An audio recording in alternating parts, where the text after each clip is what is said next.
ధన్యవాదాలు అధ్యక్ష. నేను గౌరవ మంత్రి గారిని సూటిగా ఒక 5-6 ప్రశ్నలు మాత్రమే అడుగుతాను, ఉపోద్ఘాతంలోకి వెళ్ళను అధ్యక్ష. ముందుగా అసలు ఈ మూసీ మోడర్నైజేషన్ ప్రాజెక్టుకు ఎంత ఖర్చు అవుతుంది? ఒకసారి ముఖ్యమంత్రి గారు 1,00,000 కోట్లు ఖర్చు పెడుతున్నామన్నారు, ఒకసారి 1,50,000 కోట్లు ఖర్చు పెడతామని డిఫరెంట్ టైమ్స్ లో డిఫరెంట్ స్టేట్మెంట్స్ వచ్చాయి. అసలు ఈ మూసీ ప్రాజెక్టు సుందరీకరణ మీద రాష్ట్ర ప్రభుత్వం ఎంత ఖర్చు పెట్టాలనుకుంటుంది? ఎందుకంటే ఒకవైపు పిల్లల స్కాలర్షిప్లు ఇవ్వమంటే డబ్బులు లేవు, కోసుక తింటారా అంటున్నారు, లేదా రిటైర్డ్ ఎంప్లాయీస్ కు డబ్బులు ఇవ్వండి అంటే డబ్బులు లేవంటున్నారు.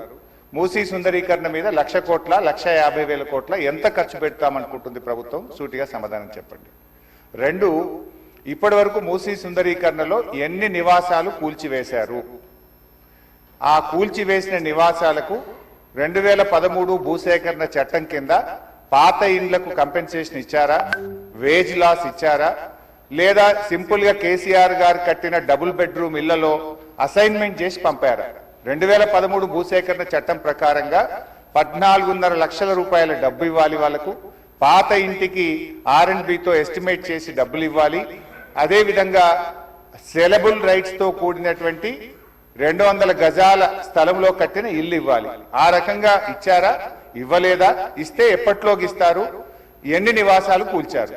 ఇంకా మీరు ఐడెంటిఫై చేసి కూల్చవలసిన ప్రభుత్వ ప్రైవేటు ఇల్లు ఎంత భూమి ప్రభుత్వ ప్రైవేట్ సేకరిస్తున్నారు? సమాధానం చెప్పండి.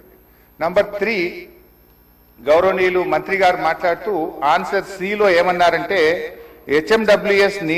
హెచ్ఎండబ్ల్యూఎస్బి నీటిని హిమాయత్ సాగర్, ఉస్మాన్ సాగర్ లో పంపిణీ చేయడానికి చేపట్టింది. మూసీ నదిలోకి ఎప్పటికప్పుడు విడుదల చేయడానికి 2.5 టీఎంసీలు రిజర్వ్ చేయడం జరిగింది అన్నారు. అంటే స్వచ్ఛమైన గోదావరి జలాలను మూసీలో వదులుతామన్నారు, సంతోషం. మరి ఈ 2.5 టీఎంసీల గోదావరి జలాలు ఎక్కడి నుంచి తెస్తున్నారు? గత ప్రభుత్వం కాళేశ్వరంలో భాగంగా నిర్మించిన మల్లన్న సాగర్ నుంచి నీళ్లు మూసీకి తెస్తున్నారా, ఇంకెక్కడి నుంచి అంటే గాల్లో నుంచి తెస్తున్నారా? ఆ 2.5 టీఎంసీలు కాళేశ్వరం ప్రాజెక్టులోని మల్లన్న సాగర్ నుంచి వస్తున్నాయా, ఎక్కడి నుంచి వస్తున్నాయో సమాధానం చెప్పండి.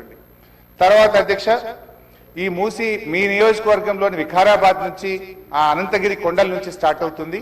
గత ప్రభుత్వం మూసీలోకి మురికి నీరు రాకుండా ఉండాలని దాదాపు 32 ఎస్టీపీలు కట్టాం. అందులో ఒకటి మన వికారాబాద్ దగ్గర కూడా ఒక ఎస్టీపీ కట్టాం. ఇవాళ ఆ ఎస్టీపీని మెయింటైన్ చేయక మోటార్లు బీకేసిండ్రు, గడ్డి పెరిగింది.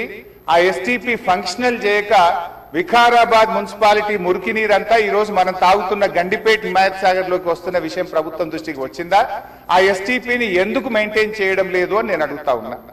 గత ప్రభుత్వ హయాంలో మేము మూసీలోకి మురికి నీరు రాకుండా ఉండాలని 32 ఎస్టీపీలు కట్టాం. మరొక 39 ఎస్టీపీలు కట్టడానికి కేంద్ర ప్రభుత్వానికి అమృత్ పథకం కింద మేము ప్రతిపాదనలు పంపాం. అవి మంజూరు వచ్చాయా, ప్రారంభించారా, ఏ దశలో ఉన్నాయో సమాధానం చెప్పండి. తర్వాత అధ్యక్ష, చివరి క్వశ్చన్, మరి మొన్న వరదలు వచ్చినప్పుడు మూసీ గేట్లు ఒకేసారి తెరిచి ఉద్దేశపూర్వకంగా ప్రజల ఇండ్లు మునిగిపోవాలి, రోడ్లు మునిగిపోవాలని ఈ ఉద్దేశపూర్వకంగా గేట్లు ఎత్తి ముంపు గురి చేసిన విషయం ప్రభుత్వం దృష్టికి వచ్చిందా? ఎందుకంటే పైన ఎంత వర్షం పడుతుంది, ఫ్లడ్ ఎంత ఉన్నదో చూసుకొని ముందే గేట్లు కొద్దిగా ఎత్తితే స్లోగా గ్రాడ్యువల్ గా ఫ్లడ్ బయటకు పోతుంది. కానీ గేట్లు ఆపిపెట్టి ప్రాజెక్టు మొత్తం నిండిన తర్వాత ఒకేసారి గేట్లు తెరవడం ద్వారా ఓఆర్ఆర్ యొక్క మరి పక్కనుండేటువంటి రోడ్లు కానీ, ఓఆర్ఆర్ యొక్క మన పక్కనుండే రోడ్లు, ఇండ్లు ముంపు ఉద్దేశపూర్వకంగా కావాలనే ప్రభుత్వ పెద్దల యొక్క ఆదేశాలతో ఈ గేట్లు ఎత్తి ముంపు గురి చేసిన విషయం ప్రభుత్వం దృష్టికి వచ్చిందా? ఎందుకు ఆ రకంగా గేట్లు ఎత్తారు? ఒకవేళ ప్రభుత్వానికి ఆ ఉద్దేశం లేకపోతే ఆ అధికారుల మీద ఏమైనా చర్యలు తీసుకున్నారా?